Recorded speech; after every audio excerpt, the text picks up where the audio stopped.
দুঃখ সুখে আমরা আপনাদের পাশে তারপরে হুজুর ওই মাদ্রাসার মাঠে সবাই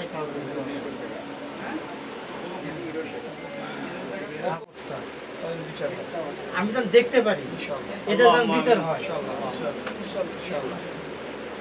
যদি এই বর্তমান সরকার নাও করে, পরবর্তী সরকার যদি সরকারের কাছে একটা একটু ধরেন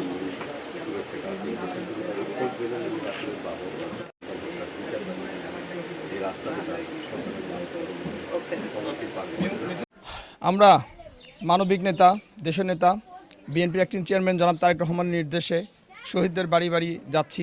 তারই অংশ হিসেবে আজকে ঈদের দিনে শহীদ রাতুলের ফ্যামিলি কেমন আছে এটা খোঁজ নিতে এসেছি জনাব তারেক রহমানের নির্দেশে। আমরা খোঁজ নিলাম, সুখে দুঃখে কথা বললাম তার বাবার সাথে।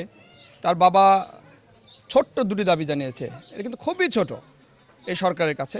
একটি হচ্ছে শহীদ রাতুল যেখানে কবর দেওয়া হয়েছে, কবরটা স্থায়ীকরণ এবং পাকাকরণ।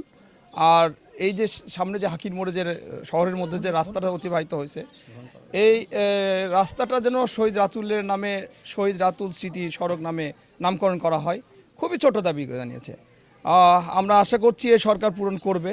যদি না করে তাহলে যদি একটি সুন্দর নির্বাচনের মাধ্যমে আল্লাহ তাআলা যদি বিএনপিকে সুযোগ দেয় তাহলে আমরা ইনশাল্লাহ কথা দিচ্ছি আমরা এই দুটি দাবি পূরণ করব। আমরা ঈদের ছুটিতে তো সবাই ব্যস্ত এবং আপনারা সাংবাদিক, আপনারাও ব্যস্ত, আপনাদেরকে বাড়তি কষ্ট দেওয়া হচ্ছে।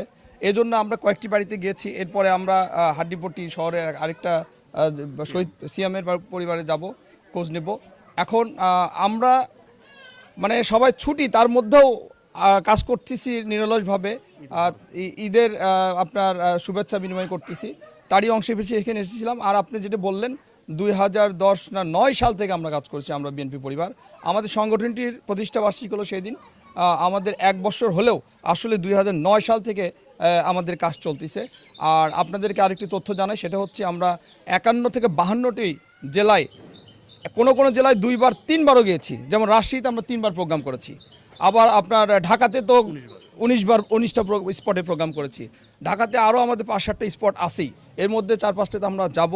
আমরা কুমিল্লা বাকি আছে, জয়পুরহাট বাকি আছে, নওগাঁ বাকি আছে, এগুলোতে যাব। তারপরে আমাদের চট্টগ্রামও বাকি আছে, চট্টগ্রামে যাব। তারপরে আমাদের প্রোগ্রাম আমাদের চলবেই। আমাদের এই সংগঠনটি মানে প্রতিষ্ঠিত হয়েছে এইসব মানবিক কাজের জন্য। আমরা কাজ করে যাব যতদিন বিএনপি আছে, যতদিন বাংলাদেশ আছে।